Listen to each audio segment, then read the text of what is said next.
Sophie Fillière est morte paisiblement dans la matinée du lundi 31 juillet 2023.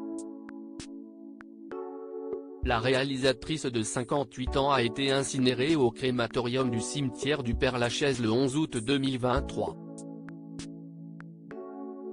Clap de fin pour la réalisatrice. Sophie Fillière est morte le lundi 31 juillet 2023 à l'âge de 58 ans. Elle a eu droit à un ultime hommage le vendredi 11 août suivant, lors d'une cérémonie d'obsèques organisée au crématorium du cimetière du Père-Lachaise, dans le 20e arrondissement de Paris. La cinéaste, qui avait fréquenté tant de grands noms, a évidemment eu le droit à la visite de ses proches, de ses camarades et de certaines consoeurs et certains confrères du monde du 7e art. Son cercle proche était naturellement présent le jour des obsèques. Ses enfants, qu'elle laisse derrière elle, la comédienne Agathe Bonizze et son frère Adam, mais aussi le père de sa fille et de son fils, Pascal Bonizze. Effondrée Hélène Fillière, la sœur de la défunte qui n'est autre que l'ex-star de la série Mafiosa, a pu compter sur le soutien de son époux Mathieu Tarot. Elle était, auparavant, en couple avec Thierry Neuvik.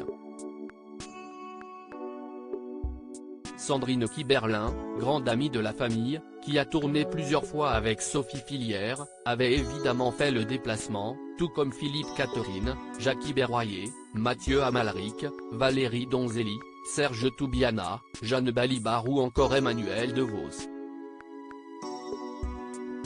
Sophie Fillière est décédée paisiblement, dans la matinée du 31 juillet 2023, comme sa famille l'a annoncé au journal Libération.